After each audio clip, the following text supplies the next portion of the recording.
반갑습니다. 저희가 이번 시간에는 이제 심리상담 과목을 같이 공부하도록 하겠는데요. 이 심리상담 과목은 이제 물론 이제 심리학적인 베이스를 바탕으로 해서 상담을 할 때 이제 심리학적인 이론을 상담에 어떻게 적용하는가라고 하는 그런 부분에 대한 설명이다 이렇게 보시면 됩니다. 그래서 아마 여러분들 중에서 이제 심리 상담을 좀 공부하신 분들은 이제 상담 쪽을 좀 공부하신 분들은 비교적 좀 수월하게 이제 공부하실 수 있는 그런 영역이 될 테고요. 아마 심리 상담을 전혀 공부하지 않으셨던 분들은 조금 이렇게 이제 좀 어렵게 느껴지실 수 있어요. 근데 좀 어렵게 느껴지신다 하더라도 한번 여러분이 이제 그 강의를 듣는 걸로 이렇게 넘어가서 다 이해할 수 있다 이렇게 생각하시면 안 되고 좀 이렇게 반복해서 들으시면 내용을 반복해서 들으시면 이해하는데 훨씬 도움이 된다 이렇게 이제 보시면 됩니다. 사람의 심리적인 문제다라고 하는 것은 사실 눈으로 관찰하는 건 불가능하죠. 사람의 심리적인 영역이기 때문에 마음 안에 이렇게 감추어져 있습니다. 그렇기 때문에 사람의 이 마음이라고 하는 것을 이해하는 방식이 학자들마다 그 마음을 어떻게 이제 접근을 해서 관찰했느냐에 따라서 이해하는 방식이 좀 달라지겠죠. 그러다 보니까 이제 사람의 마음을 이해하는 방식도 여러 가지 방식이 제한되고 있는 거고요. 그 중에 어떤 방식이 절대적으로 맞다 이런 건 없습니다. 어떤 사람을 이해할 때는 A라고 하는 방식이 좀 잘 이해가 되는 측면이 있는데 또 다른 사람을 이해할 때는 B라는 방식으로 좀 잘 이해가 되는 이런 측면들이 있기 때문에 우리가 여러 상담 이론들, 여러 심리 이론들을 배우게 된다 이렇게 보시면 되겠습니다. 핵심 이론 첫 번째 보시면 이제 정신 분석 이렇게 이야기가 되고 있죠. 정신 분석이라는 이 단어를 이렇게 여러분이 딱 들으시면 누구를 떠올리셔야 되냐면 프로이트라고 하는 사람을 떠올리셔야 됩니다. 이 프로이트라고 하는 사람은 전통적으로 사람의 마음이라고 하는 것은 분석을 할 수 있다라고 본 거예요. 분석을 할 수 있다라고 본 것은 사람의 마음도 이렇게 어떤 구조를 갖고 있기 때문에 분석을 해서 사람의 마음을 이해해야 된다 이렇게 이야기를 했습니다. 특별히 프로이트는 어떻게 이제 얘기했냐면 사람의 마음이라고 하는 것이 여러분이 이제 뭐 심리에 대해서 이렇게 조금만 관심이 있었던 분들은 뭐 TV라든지 뭐 이런 다양한 데서 이제 사람의 심리를 이해하면서 프로이트는 특별히 이렇게 이제 그 빙산 같은 그림을 그려서 사람의 마음을 설명을 했어요. 의식적 영역과 무의식 영역을 이야기한 것이 프로이트의 가장 큰 공헌점 이렇게 얘기할 수 있다는 거죠. 제가 의식 영역을 너무 이제 작게 그린 게 아니냐라고 생각하시는 분들이 있는데 제 의도보다는 좀 작아지긴 했어요. 근데 어쨌든 프로이트 자체는 의식은 지극히 일부에 해당이 되고 무의식이 그 사람에게서 아주 큰 이제 그 영역이 된다. 사람의 심리라고 하는 것이 큰 영역이 된다 이렇게 얘기를 했고요. 그러면 이 무의식이 어떻게 형성이 되냐, 만들어질 때 어떻게 만들어졌냐는 거예요. 그러니까 뭐 태어나기 전부터 갖고 태어난다 이렇게 얘기를 하지 않고 프로이트는 이 무의식이라고 하는 건 태어난 이후에 어렸을 때 다른 어른들과의 관계에서 그러니까 이제 뭐 이렇게 좀 직접적으로 이야기를 하자면 만 6세 이전에 주 양육자를 중심으로 해서 여러 어른들하고의 관계에서 내가 경험했던 다양한 경험들이 이 무의식으로 다 들어가서 무의식을 크게 형성하게 된다 이렇게 얘기를 합니다. 그러니까 만 6세 이전의 경험이라고 하는 것이 예를 들어서 뭐 우리가 인생을 한 80 또는 90까지 산다라고 하면 그 중에 10분의 1도 안 되는 그런 기간인 거잖아요.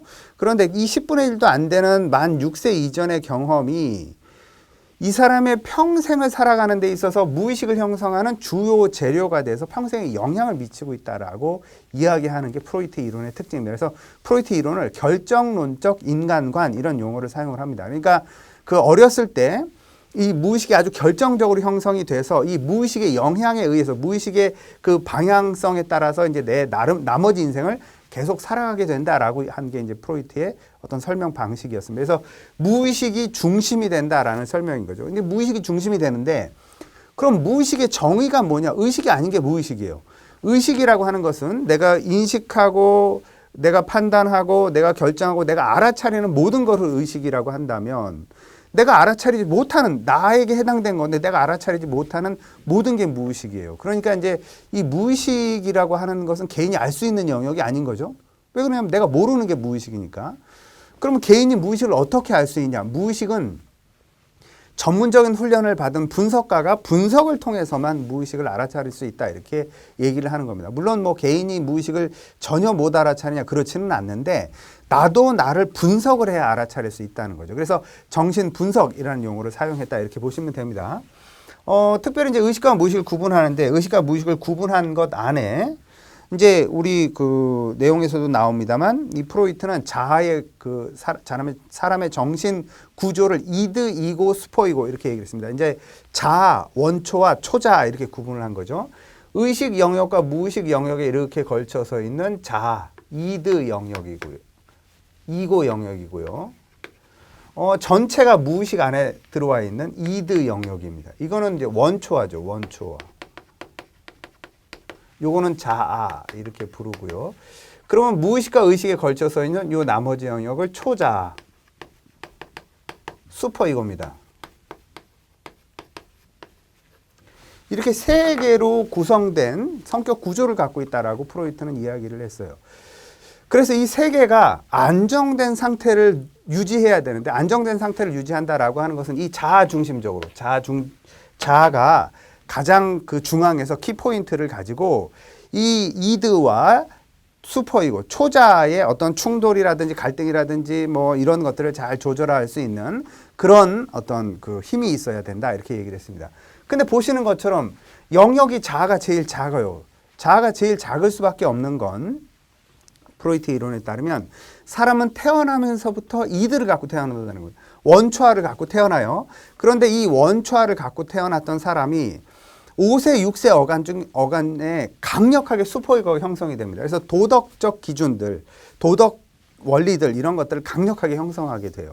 그러고 나서 이 두 개를 조절하는 자아의 힘이라고 하는 것은 점점점 나이가 들어가면서 훈련되기 시작한다 이렇게 얘기를 해요. 그러니까 자아는 제일 늦게 형성되기 시작을 해서 가장 오랜 시간에 걸쳐서 형성되게 되는데 이 자아가 얼마나 건강하게 형성됐느냐에 따라서 원초와 초자아를 조절할 수 있는 힘이 생기게 되는 거죠.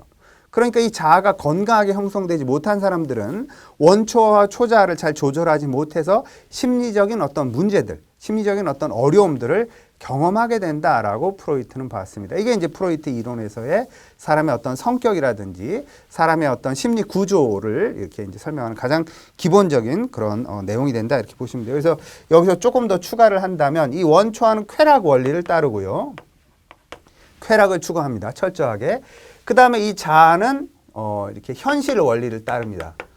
현실적인 게 뭐냐, 가장 합리적인 게 뭐냐 이런 것들을 추구하고요. 초자아는 도덕 원리를 따르게 된다라고 보시면 됩니다. 이게 이제 이드 이고 슈퍼 이고를 설명하는 가장 기본적인. 그래서 정신분석 상담 의미 특징 동그라미 1번에 보시면 이 프로이트 이론에서는 정신분석에서는 부적응 행동에 대한 역동적인 이해 등 이런 것들을 이제 이론적 배경의 기초를 이룹니다. 부적응적인 행동을 하게 되는 이유는 뭐냐면 무의식적인 어떤 이드의 욕구가 갑자기 돌출해서 일어났는데 이거를 자아가 적절하게 조절할 수 있는 힘이 실패해 버렸어요. 그럼 이드의 욕구에 의해서 어떤 행동들을 확 해버리게 된다는 거죠. 그래서 불쑥 이상한 행동을 하는 것들이 이제 이런 이드의 역동적인 움직임에 의해서 나타나진다라고 프로이트는 설명을 했습니다. 동그라미 2번에서 보시면 인생의 초기 경험을 중요시한다라고 얘기를 했죠. 그래서 0세에서부터 6세 사이의 경험이 아주 결정적이다라고 얘기를 했습니다. 그 초기 경험을 중시하고요. 무의식 혹은 심층에 숨어있는 문제의 원인을 분석해서 의식의 세계로 노출함으로써 자아의 기능을 강화시키는 것. 그래서 프로이트 이론에서의 치료라고 한다면 치료의 1번은 무의식을 의식화시킨다 이런 표현을 사용을 합니다. 그러니까 무의식은 여기에 무의식은 이드도 무의식이 있고요. 이드도 무의식이 있고요. 이고도 무의식이 있고 슈퍼 이고도 무의식이 있습니다. 이 어떤 무의식적인 나의 그 어떤 역동들, 무의식적인 욕구들 이런 것들을 내가 의식화시키는 거. 의식화시켜야 우리가 조절 가능한 범주로 들어오죠. 무의식은 내가 알 수 있는 게 아니기 때문에 조절이 불가능합니다. 그래서 이 무의식을 의식화시켜서 조절 가능한 범주로 집어넣고 그 다음에 이 의식화된 걸 가지고 자아의 기능, 이 이고의 기능을 강화시켜서 이드와 슈퍼 이고의 어떤 요구들 사이에서 적절한 중립을, 적절한 조율을 이렇게 할 수 있도록 만드는 거. 이게 가장 건강한 인간이다. 이렇게 이야기를 했다는 거죠. 그래서 치료적 접근은 무의식을 의식화시키는 거 1번, 자아를 강화시키는 거 2번. 이게 이제 가장 핵심적인 치료적 접근. 동그라미 3번에서 보시면 건강한 성격이라고 하는 것은, 건전한 성격이라고 하는 것은 자아가 초자와 원초화, 이 초자와 원초화를 조율을 할 수 있는, 그래서 적절하게 조절할 수 있는 조정 능력이 있어서 적절한 심적 균형을 유지하는 것, 이것을 가장 건강한 성격이다라고 프로이트는 봤습니다. 동그라미 4번에서 보시면 정신분석 상담은 무의식적 자료, 무의식적 재료에 접근하기 위해서 무의식에 접근하려고 하면 이 이드는 어떤 것들이 주로 이드를 구성하고 있냐? 프로이트 이론에 따르면요, 이 이드는 성욕과 공경욕이 주를 이룬다는 거예요. 성욕과 공경욕이 주를 이루는데, 성욕과 공경욕은 성욕과 공경욕 자체의 특성상 이거를 이렇게 얘기를 하기가 어려워요. 내가 어떤 성욕이 있다라고 얘기하는 걸 우리가 어른들이 이렇게 쉽게 얘기하기 참 어렵잖아요. 또는 내가 누구를 죽이고 싶어 이런 얘기, 정말 이제 이렇게 친한 사람한테 정말 어떤 분노 감정이 일어났을 때 이렇게 표현할 수는 있지만, 불쑥불쑥 내가 뭐 누굴 죽여버리겠다 뭐 이런 얘기하고 다니면 사람들이 제 옆에 오질 않겠죠.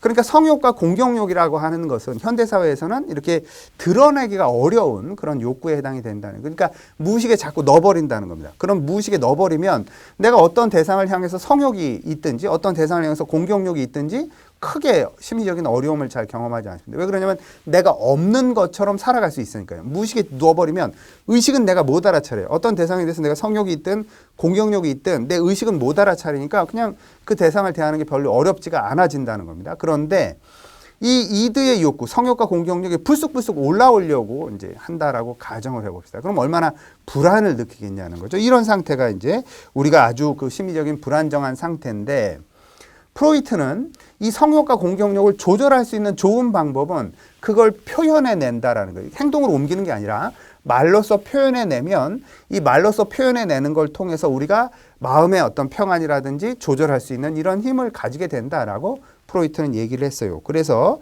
내가 어떤 그런 마음속에 있는 어떤 성욕이라든지 마음속에 있던 공경욕이라든지 이런 것들을 자유롭게 얘기할 수 있는 상태, 그런 것들을 만들어내기 위해서 자유연상이라고 하는 방법들, 그 다음에 꿈을 분석한다든지 이런 방법들을 통해서 마음속에 이렇게 억눌렀던, 그러니까 이제 어떤 조금의 성욕이라든지 조금의 공경욕도 나는 용납할 수 없어. 그럼 마음 깊숙한 곳을 이렇게 막 억눌렀다라고 하면 이게 이제 불끈불끈 해가지고 막 내 살아가는데 어떤 여러 가지 문제를 일으킨다라고 한다면 이것을 내가 자연스럽게 표현할 수 있게 만들어서 조절 가능한 상태를 만들자라고 하는 것이 프로이트의 접근 방법이었다, 이렇게 보시면 됩니다.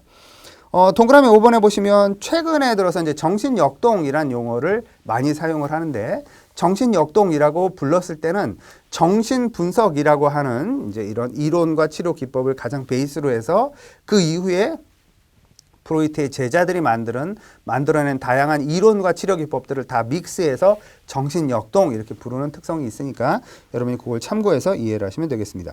큰 2번에 보시면 이제 치료 과정이 있는 거죠. 정신분석은 어떤 치료 과정을 거치냐면, 첫 번째 초기 단계에서는 가장 기본적으로는 라포 관계를 형성하는 게 가장 기본적입니다. 여기서 보시면 이제 이 내담자가 왔을 때 이 내담자가 정신분석이 용이한 내담자냐, 정신분석이 용이하지 않은 내담자들도 있거든요. 그래서 정신분석이 용이하냐, 용이하지 않냐, 가능하냐, 불가능하냐, 이걸 좀 구분을 할 필요가 있다는 거고, 이 내담자가 정신분석이 가능하다라고 한다면 정신분석을 할 수 있을 만큼 라포 관계를 충분히 형성을 하는 겁니다. 그러니까 상담자와 내담자가 이제 신뢰 관계를 이렇게 충분히 형성을 하면, 라포 관계라고 했을 때 이제 어떤 신뢰 관계, 치료적 관계, 이제 이런 용어로 사용이 됩니다. 충분히 신뢰할 수 있을 만한, 그러니까 내담자 입장에서, 제가 내담자라면 상담자를 충분히 신뢰할 수 있어야 내 비밀을 털어놓을 거 아닙니까? 내 어려움, 그 다음에 내 그 무의식에 있는 뭐가 나오더라도 별로 이렇게 도덕적 판단 없이 그냥 나를 이상하게 보지 않을 거다라는 믿음이 있어야 이 사람한테 드러내는 게 이제 편하지. 그렇지 않고 이제 뭐 이렇게 이 사람이 나를 이상하게 볼지도 몰라 이런 생각을 하면 내가 편하게 얘기를 할 수 없겠죠. 그러니까 기본적인 라포 관계, 그러니까 신뢰 관계가 형성이 돼야 된다라고 하는 거죠. 그래서 이 충분한 신뢰 관계가 형성이 되면 이 정신분석에서 좀 중요한 이제 치료적 단계로 이야기하는 게 바로 전이 단계, 이렇게 이야기합니다. 전이를 일으킬 수 있을 만큼 신뢰관계가 형성이 돼야 되는 거예요. 그 다음에 이제 두 번째 단계가 바로 전이 단계입니다. 전이를 일으킬 수 있을 만큼 충분한 신뢰관계가 형성한 이 이제 상담자에 대해서 내담자가 전이를 일으키게 된다라는 거예요. 전이를 일으키게 된다라고 하는 것은 전이라는 용어는 뒤에서 여러 차례 설명을 합니다. 왜 그러냐면 중요한 개념이기 때문에 반복해서 설명을 하는데 내담자가 주어가 내담자가로 시작이 되는 거예요. 전이 자체는 내담자가 과거의 중요한 대상과의 관계에서 경험했던 경험을 예를 들어서 이런 거죠. 제가 만약에 내담자라고 한다면 제가 어렸을 때 저희 아버지와의 관계에서 아버지가 저를 이렇게 별로 이뻐하질 않았어. 그 다음에 아버지가 저를 별로 좋아하질 않았어. 만약에 그런 관계를 경험했다고 하면 아버지한테 인정받으려고 애를 썼는데 저는 좌절 경험을 했다는 얘기잖아요. 그런 좌절 경험을 했던 것을 지금 여기에서 상담자와의 관계에서 마치 이 사람이 어렸을 때 내 아버지인 것처럼 그리고 나는 어렸을 때 내가 된 것처럼 그 관계를 여기서 재현하려고 하는 거예요. 그럼 이 상담자에게 두 가지 중에 하나를 할 수 있겠죠. 어렸을 때 인정받지 못했던 걸 분노 감정을 이 상담자에게 드러낼 수 있어. 이 상담자는 아버지도 아니고 아무것도 아닌데 그냥 상담자일 뿐인데 아버지한테 인정받지 못했던 분노 감정을 어렸을 때 아버지한테 드러내지 못했으니까 지금 이 상담자에게 제가 공격적으로 태도를 취할 수도 있고요. 또는 아버지한테 인정받지 못했던 걸 이 상담자에게 인정받기 위해서 내가 애를 쓸 수도 있다는 거예요. 이걸 바로 전이 이렇게 얘기합니다. 그런데 전이는 안정된 관계에서 전이가 나오게 돼 있다라고 하는 거예요. 그러니까 이제 1단계에서 우리가 그 초기 단계에서 충분한 라포 관계, 신뢰 관계가 형성이 되어야 어렸을 때 내가 그 충분히 만족되고 충족되지 못했던 이런 전이 감정 자체를 상담자에게 드러내서 전이 단계로 넘어가게 된다라고 하는 거죠. 전이 단계가 나타났다라고 하는 것은 충분히 라포 관계가 형성이 됐고 치료적 단계의 시작이 일어났구나라고 간주하는 아주 중요한 단계다 이렇게 보시면 됩니다. 그래서 동그라미 2번에 전이 단계 보시면 내담자가 유아기 때 어렸을 때 0세에서 6세 이전에 중요한 대상에게 가졌던 감정을 상담자와의 관계에서 반복하려고 재현해 내려고 하는 것을 전이 이렇게 얘기를 하는 거고요. 이제 상담자는 내담자의 전이 욕구에 대해서 중립적인 자세로 예를 들어서 그 만약에 이제 제가 아버지에 대한 어떤 인정받지 못한 걸 상담자를 공격하는 태도를 취했다면 나한테 왜 그러냐고 이렇게 얘기해서 맞받아쳐. 그러면 제가 이렇게 위축이 된다든지 뭐 이렇게 태도를 취할 거 아니에요. 그렇게 하면 안 된다는 거죠. 또는 제가 아버지로부터 인정받지 못했던 걸 상담자에게 인정받으려고 애를 쓸 때 마치 이제 이 내담자가 내 권위를 좀 인정하는구나 해서 좀 내가 이제 의시되면서 그래 말 잘 들어 이제 이렇게 나오는 이런 거 안 된다는 거죠. 중립적인 자세를 기본적으로 취해야 되고요. 그 다음에 내담자인 제가 왜 그런 행동을 하는지를 해석을 해줘요.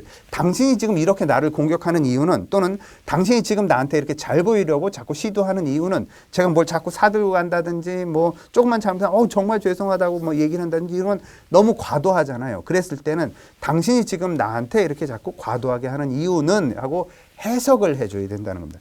전의를 해석해 주는 거죠. 그래서 중립적인 자세로 해석을 수행함으로써 내담자의 욕구를 좌절시키는 겁니다. 내담자의 욕구를 좌절시킨다라고 하는 것은 어렸을 때 인정받지 못했던 걸 공격하면 내가 항복해서 나를 인정하는 걸 받아낸다든지 아니면 인정받지 못했던 걸 인정해주기 위해서 내가 잘 보이려는 시도를 한다든지 그래서 저에게 너 참 훌륭한 내담자 이렇게 얘기하는 인정을 받고 싶어 하는데 인정을 해주는 건 아니라고.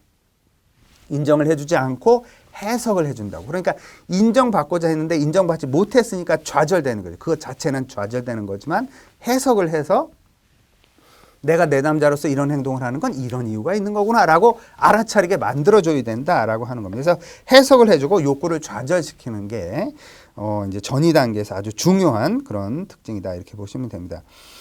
그런데 이제 이 단계에서 그러다 보니까 내담자, 제가 만약에 이제 상담자라면 내담자가 저한테 이제 공격을 하든지 아니면 잘 보이려고 시도를 할 때 상담자는 사실은 괴로워요. 내가 뭐 잘못한 것도 없는데 괜히 와서 시비를 건다라든지 아니면 내가 굳이 뭐 나한테 잘 보이려는 시도를 할 필요도 없잖아요. 왜 그러냐면 자기 돈 내고 와서 상담 받는데 나한테 뭐 그렇게 막 굽심 되는 듯이 이렇게 하면 상담자로서 불편하거든요. 그런데 그랬을 때 마치 이걸 내가 기다렸다는 듯이 받는다든지 아니면 맞받아 친다라든지 내가 이렇게 하고 싶은 대로 반응을 하면 이건 상담자가 보이는 역전이, 전이에 대한 역반응, 이렇게 이제 이해를 하시면 됩니다. 그래서 이렇게 됐을 땐 상담이 망친다라고 이야기를 하거든요. 정신분석에서는. 그러니까 상담자가 정신 차리고 중립적인 자세. 지금 이 사람이 나한테 하는 게 아니라 어렸을 때 아버지하고의 관계에서 해결 안 된 걸 나한테 덮어 씌워서 재현하는 것 뿐이지 나를 너무 좋아하든지 나를 너무 싫어하는 게 전혀 아니구나 라고 내가 중립적인 자세를 취해서 아, 당신이 지금 나한테 이렇게 하고 있어요. 이렇게 하고 있는 이유는 뭐냐면 당신이 어렸을 때 해결 안 된 걸 지금 여기서 반복하고 있는 겁니다. 이렇게 알려주는 게 필요하다는 거죠. 그래서 이제 동그라미 3번에서 보면 세 번째 단계가 이제 통찰 단계입니다. 통찰 단계는 내담자는 자신의 부정적인 감정이 애정과 의존 욕구의 좌절에서 비롯된 것임을 깨닫게 된다는 거죠. 그러니까 이렇게 상담자가 좌절시켰을 때, 그리고 해석해 줬을 때, 아, 내가 이렇게 부정적인 상담자가 좌절시켰으니까 얼마나 기분이 나쁘겠습니까? 이런 게 저 상담자의 문제가 아니라 내가 어렸을 때 해결되지 못한 감정이 이런 감정이었구나라고 하는 걸 이제 깨닫게 된다는 거죠. 그 다음에 이제 내담자는 상담자에게 자신의 욕구가 좌절된 것에 대한 반감을 표시할 수도 있어요. 그것도 이제 우리가 상담자로서 감안해야 된다라고 하는 거죠. 그래서 이 상담자는 해석을 해줄 거 아닙니까? 해석을 해서 아, 내가 지금 이렇게 상담자한테 하는 게 상담자를 미워해서 또는 상담자에게 잘 보이려고 하는 게 아니라 어렸을 때 내가 받지 못한, 아버지한테 받지 못한 걸 지금 여기에서 반복하는 거구나라고 하는 통찰이 일어나게 돼야 된다는 거죠. 이게 바로 통찰 단계입니다. 알아차리게 되는 게 통찰 단계, 이렇게 보시면 돼요. 그 다음에 이제 여기서 끝나면 안 되고 네 번째 단계 훈습으로 넘어가야 이제 상담이 종결될 수 있다는 겁니다. 훈습이라고 하는 건 한마디로 얘기하면 지금 상담자와의 관계에서, 제가 내담자라고 한다면 상담자와의 관계에서 아, 내가 지금 이 상담자한테 자꾸 이렇게 공격하고 이랬던 게 사실은 상담자를 미워하거나 상담자에게 대한 불만이 있어서, 물론 뭐 어떤 소스가 있어서 그걸 갖고 이제 전 공격을 하겠지만 실제 상담자를 미워해서 그러는 게 아니라 사실은 이제 상담자가 좀 늦었다라든지 상담자가 좀 저한테 이렇게 친절하지 않게 대한 걸 갖고 아니 상담자가 그렇게 친절하지 않게 하면 어떡합니까? 그러니까 내가 막 분기하고 막 분노를 해. 그러면 사실 상담자가 좀 덜 친절하게 했다 하더라도 그거에 비해서 제가 너무 과도하게 화를 낸 거니까 당신이 지금 이렇게 저한테 화를 내는 건, 상담자가 저한테 해석해 주죠. 당신이 지금 저한테 이렇게 화를 내는 건 제가 잘못한 부분도 있을 수 있습니다만 사실은 어렸을 때 아버지와의 관계에서 이렇게 인정받지 못한, 사랑받지 못한 그 분노 감정을 지금 저에게 드러내고 있는 거예요. 이런 얘기를 듣고 아, 내가 지금 상담자에 대한 불만보다는, 상담자에 대한 불만은 사실은 2 정도 되는데 아버지로부터 인정받지 못한 불만이 한 100 정도 되니까 지금 상담자한테 한 7, 80을 이렇게 확 쏟아내는 이런 거구나라고 이해하는 게 통찰인 거죠. 근데 이제 통찰에서 끝나는 게 아니라 훈습이라고 한다면 그러면 내가 이런 관계를 지금 상담자하고만 하겠냐는 거지. 당연히 그렇지는 않겠죠. 내가 인생을 살아가면서 이렇게 상담자는 본 지 며칠 안 됐는데 내가 지금 이러는 거라고 한다면 인생을 살아가면서 내가 그동안 막 이렇게 나한테 어떻게 이럴 수가 있어 하고 분개했던 이런 많은 사람들이 있잖아요. 그 사람들한테 내가 아버지와의 관계에서 인정받지 못했던 걸 다 덮어 씌워서 이렇게 화내고 있었구나라고 하는 걸 알아차리는 거. 이걸 이제 훈습 이렇게 얘기하는 거예요. 그러니까 예를 들면 만약에 제가 내담자라면 아, 그러고 보니까 내가 직장에서 우리 상사한테, 직장 상사가 조금만 이렇게 제가 서류 잘못 써요 그러면 아유, 이 나이가 이렇게 드는데 아직까지 이렇게 하면 어떻게 이제 이렇게 하고 핀잔을 주고 이러면 어떻게 나한테 이제 그 상사가 이럴 수 있냐라고 엄청나게 분개를 했는데 그거 알고 보니까 아, 이 상사는 나한테 이제 그렇게 화를 낸 게 한 3 내지 5 정도 잘못해서 이렇게 이제 훈계를 했다면 내가 이렇게 어떻게 나한테 이럴 수 있어 하는 7, 80 정도의 분노 감정은 어렸을 때 아버지로부터 받은 걸 이 사람에게 쏟아낸 거였구나. 그러고 보니까 내가 다른 이렇게 학교 생활할 때도 내 선배한테 이제 이런 마음이 들었던 건 그 선배가 나한테 좀 서운하게 한 거에 비해서 내가 너무 분노 감정이 많았던 거, 이런 것도 이래서 이런 거구나. 이렇게 일상생활에서 다양하게 적용해서 내가 교정하는 이런 단계가 바로 훈습, 이렇게 얘기하는 겁니다. 그러니까 그냥 하나의 깨달음으로 멈추는 게 통찰이라면 이 통찰을 다양한 상황에서 적용하는 게 바로 훈습, 이렇게 구분을 해볼 수가 있는 거죠. 그래서 네 번째 단계 훈습 단계까지 가야 상담을 종결할 수 있다. 이렇게 보시면 되겠습니다. 그래서 아주 중요한 단계죠. 전이에 대한 통찰을 토대로 해서 내담자로 하여금 자신의 행동과 태도를 변경하도록, 그러니까 자기가 살아가는 어떤 방식을 바꾸도록 요구를 하는 거고요. 상담자는 내담자가 통찰한 것을 실행에 옮길 수 있도록 도와주는 거고, 그래서 일상생활에서 이제 통찰을 적용해 나가도록 도와주는 이런 단계가 바로 훈습, 이렇게 얘기를 할 수 있습니다.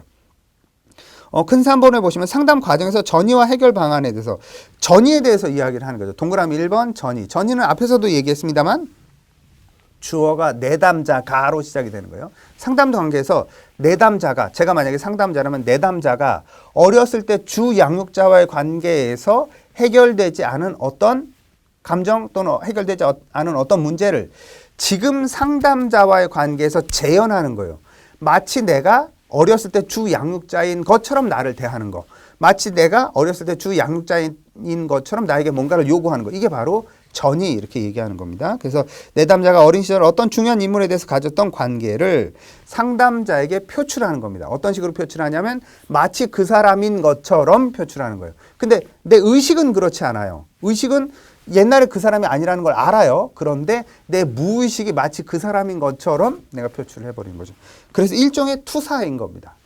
내가 그 사람인 것처럼 이 사람에게 딱 덮어 씌워가지고 그 감정을 확 드러내는 일종의 투사다, 이렇게 보시면 됩니다. 그럼 동그라미 2번 전이는 어떻게 해결하냐. 앞에서 얘기를 했습니다. 전이는 분석을 해주는 거예요. 해석을 해주고 분석을 해주는 거죠. 그래서 통찰이 일어날 수 있도록 만들어주는 겁니다. 두 번째 점에 보시면 상담자는 애정, 욕망, 기대, 적개심 등 내담자가 과거의 중요한 대상에서 가졌던 감정을 상담자에게 표현하도록 격려하는 거예요. 나한테 왜 이러세요? 이렇게 나오지 않는다고 이렇게 표현을 쭉 하는데 그 표현을 좀 들어주는 거예요. 그런데 당신이 지금 이러는 건 왜 이러냐면 이렇게 이제 해석을 해줘야 된다라는 거죠. 전이 감정을 이해해줘야 돼. 그걸 공격하거나 그걸 비난해서는 안 된다라는 거죠. 그 다음 점에 보시면 이제 해석을 통해서 전이를 좌절시켜 줍니다. 전이를 수용하는 게 아니라 전이를 좌절시키는데 안 돼! 이게 이제 아니라 전이를 수용해주지 않는다라는 거예요. 그런 의미에서 좌절, 그 다음에 해석, 분석을 해준다라는 거죠. 즉 상담자는 내담자에게 전이를 각성하도록 해서 문제와 밀접하게 연관되어 있는 과거의 경험과 갈등들에 대해서 통찰을 제공해주는, 그래서 어렸을 때 이런 해결 안 된 감정들이 당신 안에 있습니다라고 알려준다는 거죠. 그래서 이걸 일상생활에 확장될 수 있도록 만들어주는 게 바로 훈습이다라고 얘기를 했습니다. 그리고 맨 끝에 점에 보시면 과거의 행동 유형을 해결하고 새로운 선택을 의도할 수 있도록, 그러니까 내 무의식적인 어떤 역동에서 무의식적으로 내가 옛날에 그 해결 안 된 아버지와의 관계, 이 사람은 아버지가 아닌데 마치 아버지인 것처럼 나한테 인정해 주길 바란다든지, 아니면 아버지처럼 그 나한테 인정을 안 해줬다고 내가 공격한다라든지 이러면 그 사람 입장에서는 매우 억울한 거잖아요. 아니 나한테 왜 그래? 내가 아버지도 아닌데 왜 아버지가 해줘야 될 걸 나한테 기대하고 있어? 이런 감정이 들 거 아닙니까?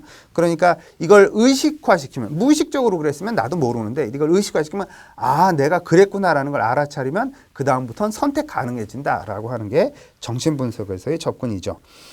큰 4번에서 보시면 상담 과정에서 역전이 해결 방안. 역전이 자체가 주어가 상담자가예요. 상담자가.